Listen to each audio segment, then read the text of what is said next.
Hi Kabisyo, it's me DJ Rakitera and welcome to the program Top Secrets. Kung saan pwede kang makapagbahagi ng iyong pinakatatagong sekreto. Hindi ka namin huhusgahan bagkos ikaw ay aming pakikinggan. Hindi ka namin huhusgahan during the program pero after, meron. Charot! Tuwid darot! Anyway, meron na po tayong callers sa kabilang linya. Hello, magandang gabi sa'yo. Hello po. Good evening. Good evening po, DJ Rocky. Pwede naming malaman kung anong pwede naming itawag sa'yo? I'm Z po. Z. Z? Z. As in Yes zebra? Po. Yes po. Ilan taong ka na zebra? 24 years old po and andito po ako ngayon sa Middle East. Uy, si Z ay nasa Middle East. Okay, hindi na ako magpapatumpik-tumpik pa ha, Z. Z, 24 years old from Middle East. Ano ang top secret mo? Ang nangyari ho kasi ngayon, DJ Rocky, ako yung asawa pero feeling ko parang ako na yung nagiging kabit. Ako yung tinatago. And then parang ang konting mali lang is parang ako lahat yung may kasalanan kasi nga 8 years kaming kasal nung husband ko. And then sa 8 years na yun, may mga nangyari din naman kasi hindi rin naman kasi talaga perfect din yung relasyon namin bilang mag-asawa. Then, siguro may mali din naman ako and accept ko din naman na may mali ako din. Then, tapos, hanggang sa dumating sa punto na may babae siya. And then, Kailan mo nalaman na may babae siya? actually, matagal ko na siya din alam na marami siya mga babae. Pero, Nung nagpakasal dahil kayo, ako may sa- mga babae na siya? Hindi, nung nandito na ho ako sa ibang bansa. Yung asawa mo ba nasa Pilipinas? Oo po, nasa Pilipinas po siya ngayon. Naiwan siya sa Pilipinas? Opo, naiwan ho siya sa Pilipinas. Bago ba kayo mag-asawa, ay nag-OFW ka na or hindi pa? Bago pa lang kami kasal, mga 1 year kami nagsama. And then, dun ko naisip na umalis na lang muna ng Pilipinas kasi para tulungan din siya kasi hindi naman madali yung naging buhay namin dati. Then gusto ko rin naman ng maging maayos lahat. Hindi naman para sa akin lang. Then nung una, okay naman sa kanya. And hanggang sa ang naging nangyari, umuwi at bumabalik din naman ako. Pero Sa Pilipinas? last nung Wait uwi lang, ko Wait lang, 8 years na kayong kasal, tama ba? yes po. Tapos sabi mo kanina 24, so meaning maaga ka kumerengkeng, ganun ba? Or mali yung edad na sinabi mo? Binabaan mo ba Hindi yung po, edad mo? Totoo po kasi sa amin po kasi pwede pong kasi iba po yung krebo ko po kaya pwede po siyang ikasal pag kahit bata po kasi mas gusto pong ikasal na lang kaysa po gumawa pa po ng kahit anong po. So Gets meaning mo? bata ka talaga kinasal? Yes po. Sige nga, ilang taon ka nung kinasal ka? 16 kasi mag-8 years na kami. Oh, magaling ka sa mata. 17, 18, 19, 20, 21, 22, 23, 24, 8 years. Oh. Okay, 16 years old kinasal ka na. Pero may papel-papel Yes, po. yun? Meron po kasi hindi po ako Christian. Okay. So, ibang relihiyon. Yes po. Okay, sige, nagets na namin. Tapos naiwan siya sa Pilipinas. Tapos nagtrabaho ka abroad. Tapos kailan mo unang nalaman na may babae siya? Nung una pong alis ko, noong 2017, is meron na po siya mga babae.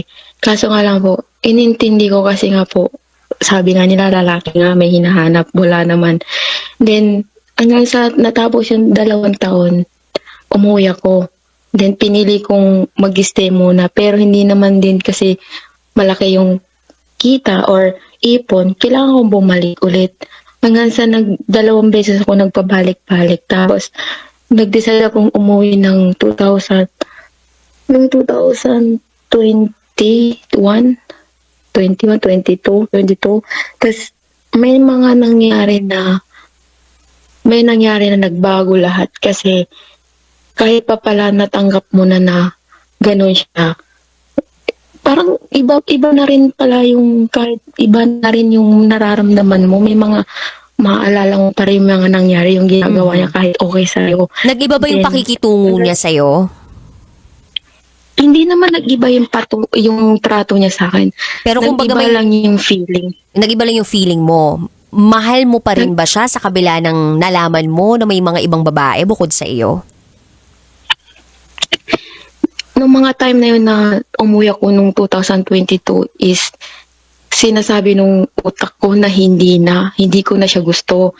Kaya umabot ako sa point na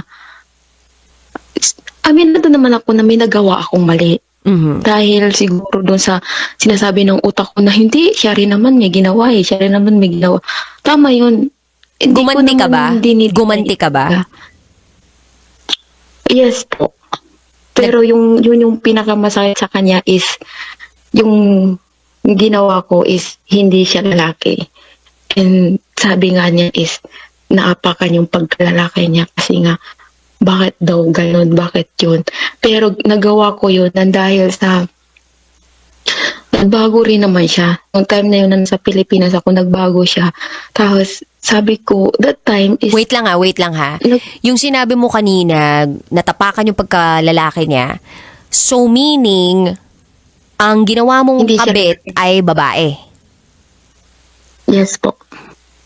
Lesbian po siya. Mhm. Okay, so nalaman niya yon. Nalaman niya yun. Then, naging magulo siya kasi nalaman niya. Hindi kayo naghiwalay nung time na yon. Doon ko sinabi sa kanya na aalis na lang ako ulit ng Pilipinas para maging maayos. Para din matigil ko din yung mali. Kasi alam ko din naman na mali eh. Kaya umalis ako ng Pilipinas kahit hindi niya gusto. Pero pinili kong umalis na lang para mas maging maayos. Para mas malinaw kung ano ba talaga yung gusto ko. Or para maayos ko din yung sarili ko. Kasi alam ko din naman na mali yung nangyari na yun na yun.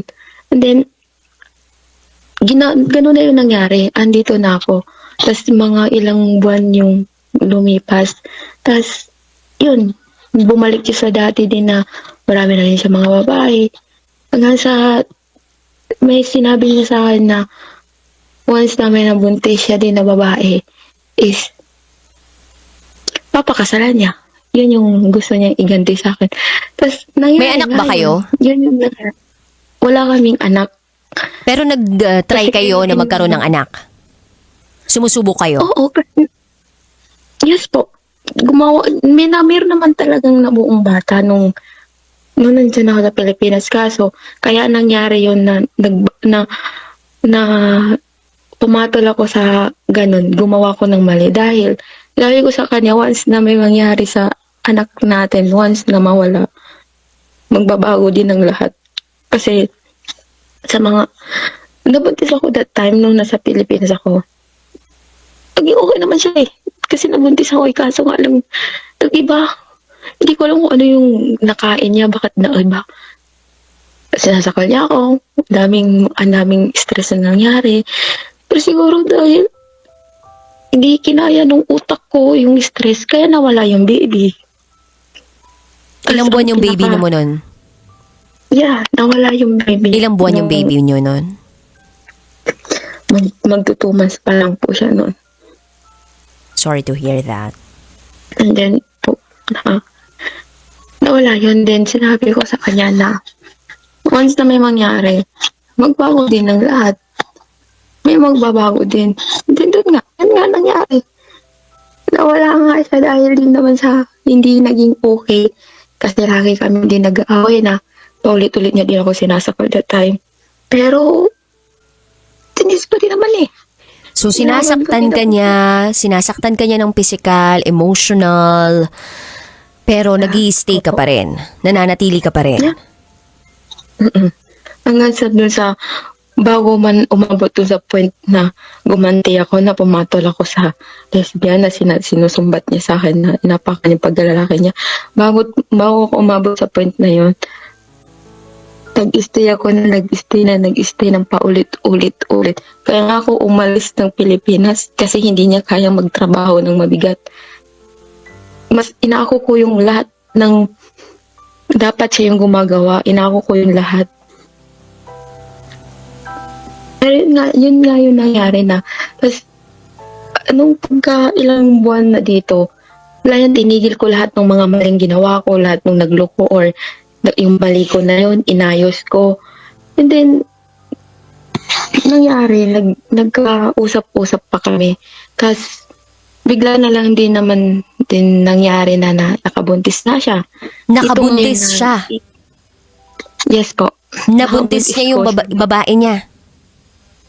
Yes po, nabuntis po niya yung babae. Paano mo nalaman? Nalaman ko yun kasi okay na kami. Nag-uusap na kami ulit. Kung ano man yung mali ko, naging okay na din sa kanya. So, paano mo nga niya sinabi niya sa'yo na, oh, by the way, may nabuntis na akong ibang babae, ha? Ganun niya ba sinabi sa'yo, ha? Actually, po. Sinabi niya sa akin na ikakasal siya kasi kailangan niyang ikasal kasi buntis yung girl.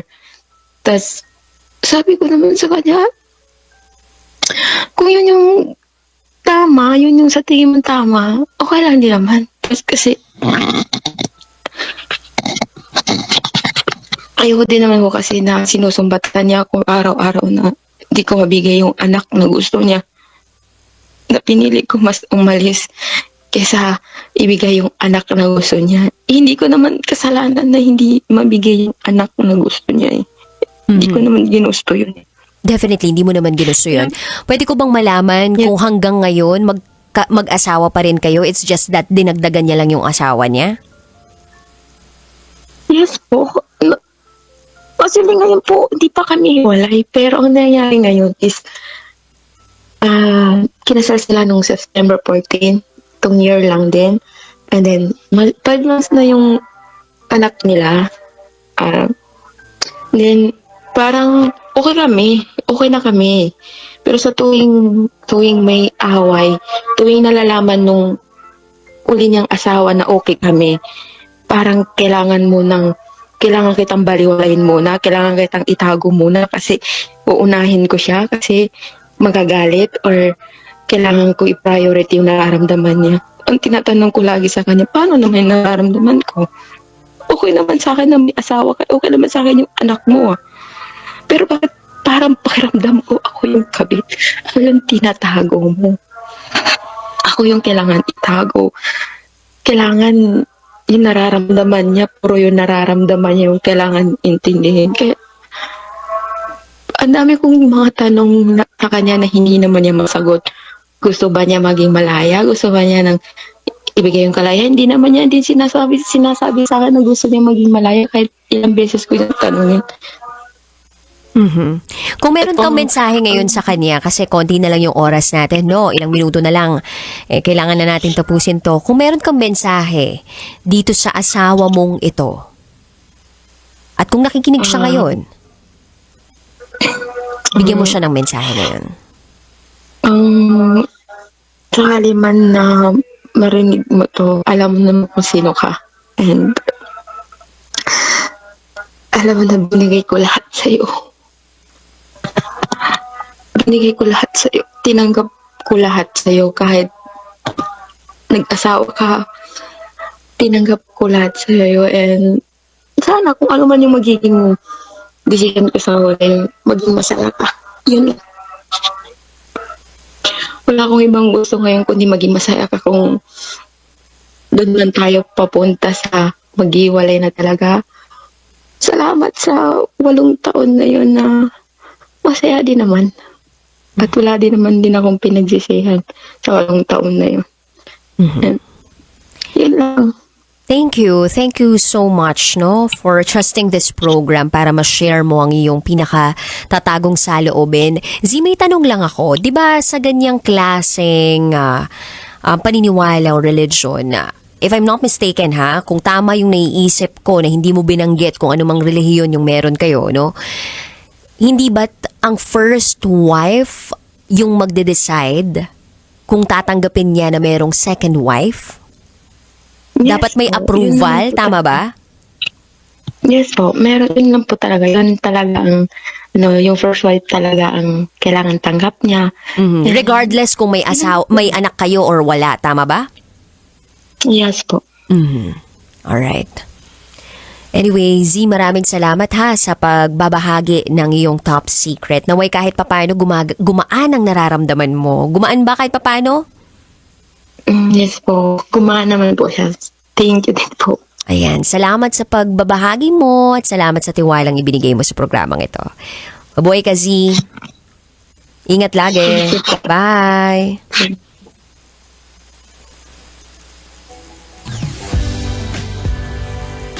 Ay. Ang bigat naman nun, yung ikaw yung unang asawa pero pakiramdam mo, itinatago ka. Pakiramdam mo, ginagawa kang kabit. Bakit kailangan nyo iparamdam sa taong sinasabihan yung mahal nyo siya? Parang kabit siya. Hindi dapat ganun, uy. Dapat pag ganun, binibigyan nyo kasi ng pera. Charot, hidarot. Anyway, kabisyo, this has been your Basta Princess DJ Raketera. Bukas ulit magsama-sama tayo alas 9 ng gabi hanggang hating gabi. Dito lang yan sa 90.7 Love Radio. This is Top Secrets.